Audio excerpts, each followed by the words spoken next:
Je tiens tout d'abord à remercier les organisatrices pour m'avoir permis de parler parmi vous aujourd'hui. Je serais tentée de commencer comme M. Margueron en disant « je ne m'inscris pas tout à fait dans les dates ». Ben, moi non plus. Je vais vous parler de quelque chose avant les néo-assyriens. Mais je pense, et j'espère que vous serez d'accord avec moi, que ça reste dans le thème, sachant qu'on va parler d'empire. Et comme l'Égypte ce matin, je vais parler un peu de la même période, version Levant et Mésopotamie.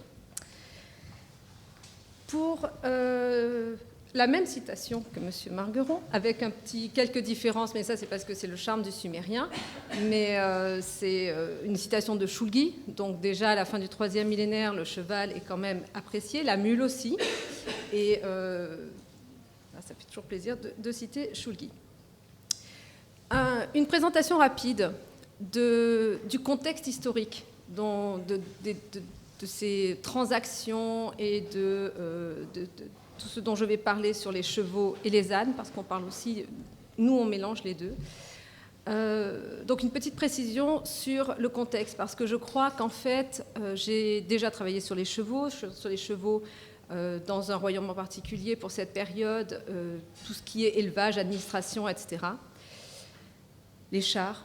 Et je m'aperçois qu'en fait, finalement, cette explosion qu'on a au bronze récent, de toute cette iconographie sur les chevaux, on va voir tout ça à travers les exemples que je vous citerai, sont finalement liés à un contexte politique et diplomatique. Donc, pour ceux qui ne sont pas familiers du 2e millénaire avant Jésus-Christ, je me permettrai de vous faire une petite présentation rapide de cette deuxième moitié du 2e millénaire et en quoi ça peut être intéressant par rapport au sujet abordé aujourd'hui. Donc, ici, vous avez 3 États de la région dont je vais vous parler. On exclut l'Élam, non pas parce que je veux l'exclure, j'aime beaucoup l'Élam, mais parce que c'est très lointain et on va se concentrer plutôt sur le domaine babylonien, assyrien et le Levant, même le Rati, les Hittites. 3 cartes pour vous montrer qu'entre le 15e et le 13e siècle, les choses ont beaucoup bougé dans cette région. C'est une région que nous appelons en assyriologie, c'est une période plutôt que nous appelons la période des grandes puissances, le club des grandes puissances. C'est une période où l'akkadien, le babylonien, langue diplomatique, est utilisé partout. Et on a des échanges diplomatiques internationaux à tous les niveaux. On en a aussi avant, mais encore plus à ce moment-là. On a des grandes puissances rivales. L'Égypte, qui est sortie de l'Égypte, ce qui est quand même pour les Égyptiens un intérêt pour le Levant et un intérêt clair.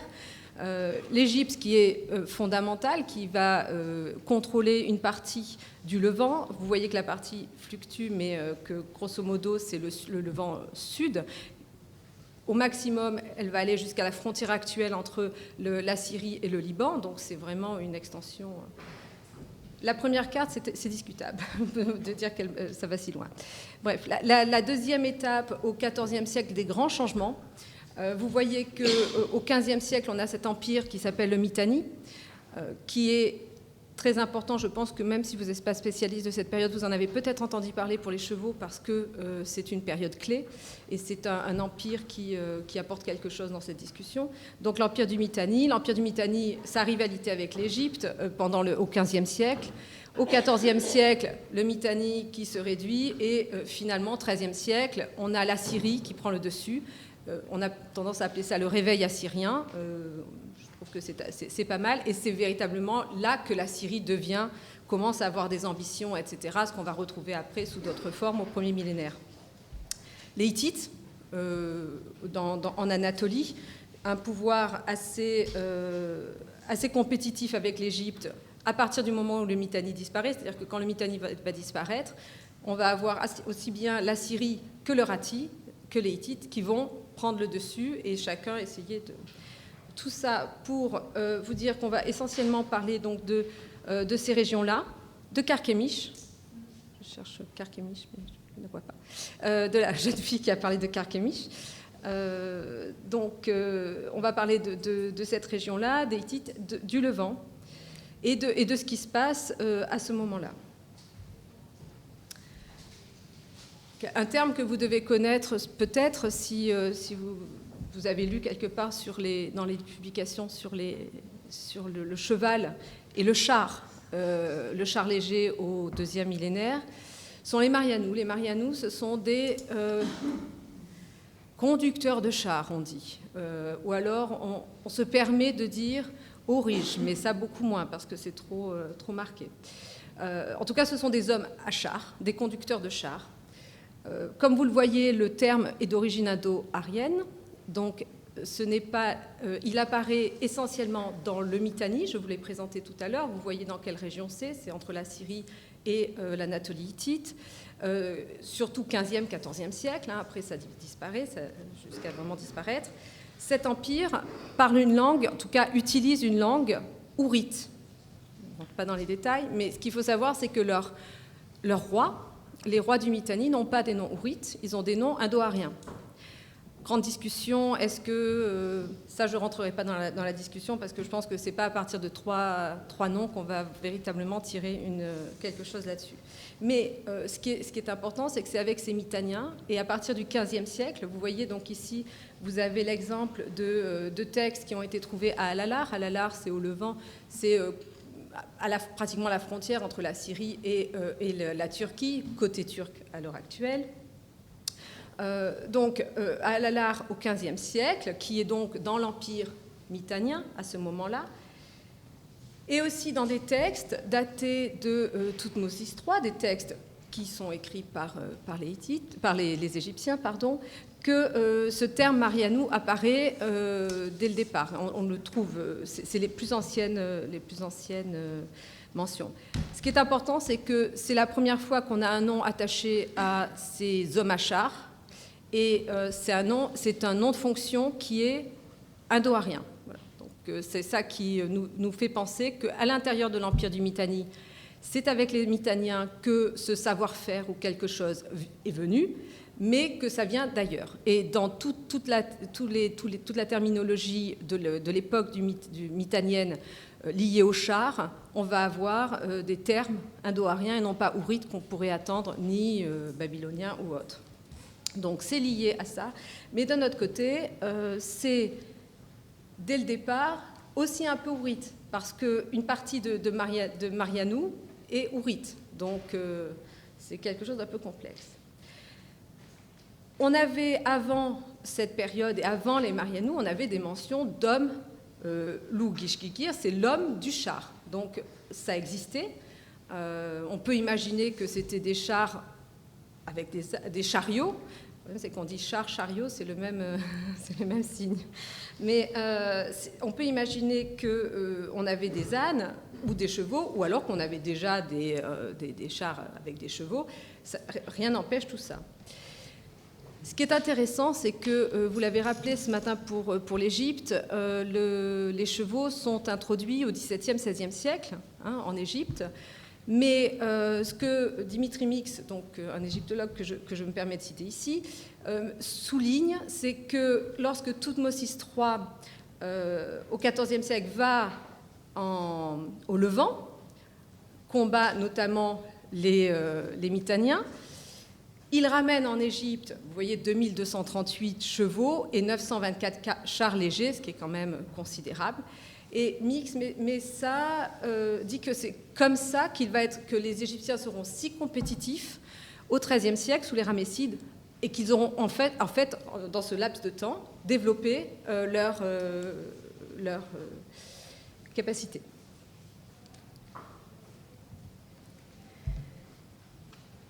À partir de cette période, alors si quelqu'un me dit le contraire, j'en serais ravie, mais je n'ai pas trouvé d'exemple.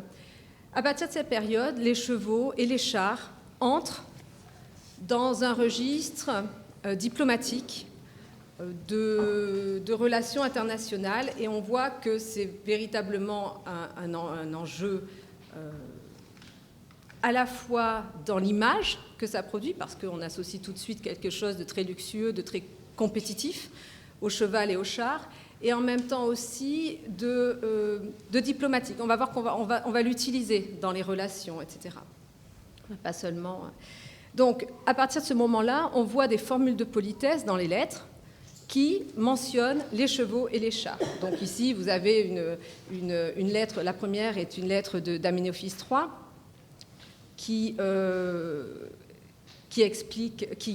s'adresse au roi de Babylone et qui dit, donc les formules habituelles, grand, alors là il donne son nom de pharaon, grand roi, roi d'Égypte, ton frère, pour moi tout va bien, pour toi que tout aille bien, pour ta maison, pour tes femmes, pour tes fils, pour tes grands, tes chevaux, tes chars. Donc ils sont associés à tout ce qui fait la maisonnée et le prestige du roi. Bon, après il donne les mêmes exemples dans l'autre sens. Et ce qui est intéressant, c'est que Kadash-Mananil, qui est roi de Babylone, Kardoniash c'est la Babylonie, utilise les mêmes formules. Donc ce n'est pas uniquement égyptien, c'est quelque chose qu'on voit apparaître à ce moment-là et qui est utilisé. Donc, milieu du deuxième millénaire, un changement, et le changement va être cette nouveauté, d'une certaine façon, va rester dans les traditions babylonienne, puisqu'au premier millénaire, donc vous avez un texte néo-babylonien du premier millénaire, où on trouve « J'envoie par la présente mon messager avec des vœux pour le bien-être, ses chevaux et ses hommes ». Donc c'est quelque chose qui, à partir du moment où il rentre dans les relations diplomatiques et dans les formules de politesse, va être conservé et va se retrouver sur plusieurs siècles. Je suis désolée, je crois que c'est le seul cheval que vous allez voir dans mon PowerPoint. Donc, cadeau diplomatique, à partir de ce moment-là, on trouve le cheval comme cadeau diplomatique aussi. Avant, on a des exemples à Marie, notamment au XVIIIe siècle, de quelque chose qui a été dit, perçu comme un cadeau diplomatique, mais en fait qui ne l'est pas vraiment, c'est-à-dire que c'est plus des échanges commerciaux. Donc, on a aussi d'ailleurs, dès ce XVIIIe siècle, on a des chevaux qui sont achetés ou qui sont envoyés depuis Carchemish à Marie. Donc, Carchemish rentre déjà à cette époque, au début du deuxième millénaire, dans l'élevage, ou en tout cas la production, d'une certaine façon, de chevaux. Donc, cadeau diplomatique, vous avez un exemple ici de lettre qui vient de Ashurbanipal du XIVe siècle, qui s'adresse au roi d'Égypte en disant « Je t'ai envoyé en présent un magnifique char royal que je conduis moi-même et 2 chevaux blancs que je conduis également moi-même ainsi qu'un char. » Ensuite, une lettre entre des personnages différents. « Tout désir que moi je t'exprimerai, tu le satisferas. » Excusez-moi. « Et tout désir que toi tu m'exprimeras, moi je le satisferai. » Voici d'ailleurs qu'un cheval en présent je t'envoie. Donc on a énormément d'exemples de ce type. Le cheval ou le char fait partie d'un cadeau diplomatique et de quelque chose de prestigieux à offrir. Si j'ai mis ce vase ici, c'est un vase mycénien, d'origine mycénienne, trouvé à Ouiarit. On en a trouvé sur le Levant en Syrie actuelle. Je l'ai mis exprès, c'est-à-dire que c'est une production, ce type de céramique mycénienne qui vient des Mycéniens, avec des motifs, des décors de chevaux et de chars. C'est une production qui est pratiquement faite pour le Levant. C'est-à-dire que tout le Levant, on va retrouver du nord au sud des fragments de ces vases, et on voit qu'il y a un véritable enjeu au Levant dans la deuxième moitié du deuxième millénaire sur le cheval et le char. C'est quelque chose que les gens veulent, c'est très précieux, c'est une céramique très belle, très fine, qu'on retrouve dans les tombes, qui est très, très précieuse. Donc, à mon avis, ça va avec cette idée. On a des commerces de chevaux. Donc là, comme je vous le disais, le commerce, on le connaît de longue date pour les chevaux. Mais donc déjà au XVIIIe siècle, on le trouve entre Marie et Carchemish. Je vous ai mis cet exemple parce que je trouve qu'il est drôle et que c'est toujours sympathique de les voir comme des gens... En fait, le roi de Carchemish a envoyé au roi de Marie des chevaux, comme promis, pour un certain prix. Et le roi de Marie ne donne pas l'argent, il donne beaucoup moins que ce qui était prévu. Et donc, on a un échange un petit peu musclé. Ça, c'est quelque chose qu'on connaît bien aussi dans tous les commerces pour ces époques. À partir de ce moment-là, le cheval, qui est si important, et les chars aussi, ils vont faire partie de tribus qui sont prélevées dans les traités. On prévoit dans le tribut, pour des régions qui sont productrices de chevaux, on va prévoir, ou de chars qui sont connus pour ça, on va prévoir dans les tribus qu'ils donnent ça. C'est une richesse qui n'est pas négligée. Donc vous avez un exemple assyrien de Téglat-Phalazar Ier qui dit j'ai reçu leur tribu des chevaux dressés pour l'attelage. Et ça, on va voir que c'est aussi ça joue un rôle, c'est-à-dire que c'est un cheval qui est déjà dressé pour l'attelage ou pas. C'est bien évidemment, c'est une caractéristique recherchée. Dans le deuxième exemple, on parle d'un tribut de 1200 chevaux et 2000 têtes de gros bétail. Je vous ai dit souvent, en fait, nous, les chevaux sont quand même mélangés à d'autres choses. C'est en tout cas très, très important. Le butin, bien sûr, puisque à partir du moment où c'est précieux, c'est ce qu'on ramène quand on va chez l'ennemi, et si l'ennemi a des chevaux ou des chars. Et ici, vous voyez que le roi hittite a capturé chez le roi du Mitanni, au XIVe siècle, des conducteurs de chars, et on nous donne leur nom. On voit aussi à partir de cette période, à partir du moment où on a ces chars légers, bien évidemment, l'enjeu militaire. Et on a certains textes qui montrent que c'est vital, on demande l'envoi de chars, etc. Le premier texte est écrit par le roi de Byblos, c'est une lettre envoyée par le roi de Byblos au pharaon, très connue, donc c'est des lettres qui ont été trouvées à El Amarna en Égypte, mais qui sont envoyées depuis le Levant, donc là c'est de Byblos. Ribada est très connu pour se plaindre beaucoup au pharaon, qui apparemment ne répondait jamais à ses demandes, et ça s'est mal fini pour lui. Donc, dans ce texte, à la fin de la lettre, c'est une longue lettre, il dit en outre que le roi Monseigneur prête attention aux paroles de son loyal serviteur. Il n'y a pas d'argent pour acheter des chevaux, tout a disparu, etc. Donne-moi donc 30 paires de chevaux ainsi que des chars. J'ai des conducteurs de chars, Marianouma, il précise le genre de conducteur qu'il a. Mais je n'ai pas de cheval pour marcher contre les ennemis du roi. En conséquence, j'ai peur. Et en conséquence, je n'ai pas été dans la ville de Soumour. Donc c'est une condition sine qua non d'opération et ça devient un véritable enjeu. Et ça, tout apparaît comme ça à cette période. On a aussi un autre texte, je passe parce que je voudrais avoir le temps de... Ah ben j'ai plus le temps, pratiquement plus le temps. Donc, à cette période, on a, avec toute cette richesse autour des chevaux, des chars, tous ces enjeux diplomatiques, militaires, etc., on va avoir, bien sûr, quelque chose d'autre qui se développe. C'est ce que j'ai appelé l'enjeu scientifique. Ça va être on va voir apparaître chez les Hittites, au XVe siècle, ou en tout cas dans un texte peut-être plus tardif, mais qui mentionne quelque chose du XVe siècle. Et en Assyrie, probablement, je vous ai mis 14e, 13e siècle, on n'est pas sûr des dates, on va voir apparaître des traités d'hippologie. Donc ça, ce sont les premiers, je vous ai mis une tablette à côté. Ce sont les premiers qu'on connaisse. On a aussi des mentions, par exemple dans un catalogue de bibliothèque, on nous dit tablette du palais, alors on nous parle d'un entraîneur de chevaux. Donc on a des précisions. Pour les Hittites, on a ce traité que vous connaissez peut-être de Kikouli, qui est un entraîneur du pays mitanien, mais qui a été trouvé, c'est un texte qui a été copié, qui est en hittite, donc pas en ourite, et qui a été trouvé chez les Hittites, dans leur capitale, où c'est véritablement de l'entraînement, et de l'entraînement de cheval destiné à l'attelage et destiné au char. Donc il y a un aspect militaire. Je n'aurai pas beaucoup de temps pour la deuxième partie de ma présentation, mais j'irai rapidement. Vous voyez l'étoile où l'étoile se situe, c'est une ville qu'on appelle Ougarit, qu'on appelait Ougarit, qui est l'hôtel de Rachamra à l'heure actuelle, qui a livré une documentation intéressante parce que c'est une ville syrienne sous dépendance hittite, avec un corpus qui va du XIVe au XIIe siècle. Donc ces périodes où, sans arrêt, on a des troubles, etc. Et en fait, depuis les années 70, mais les textes sont encore en cours d'étude et la plupart maintenant sont publiés, on s'est aperçu qu'Ougarit est un véritable centre pour l'élevage de chevaux. Alors l'élevage de chevaux, sachant que c'est une sorte de plaque tournante, ils exportent vers Chypre, ils importent depuis Carchemish, ou la région de Carchemish, et là il y a quelque chose, ils importent, mais une jument, un étalon, un cheval. Donc on a on peut se demander si c'est pour la reproduction.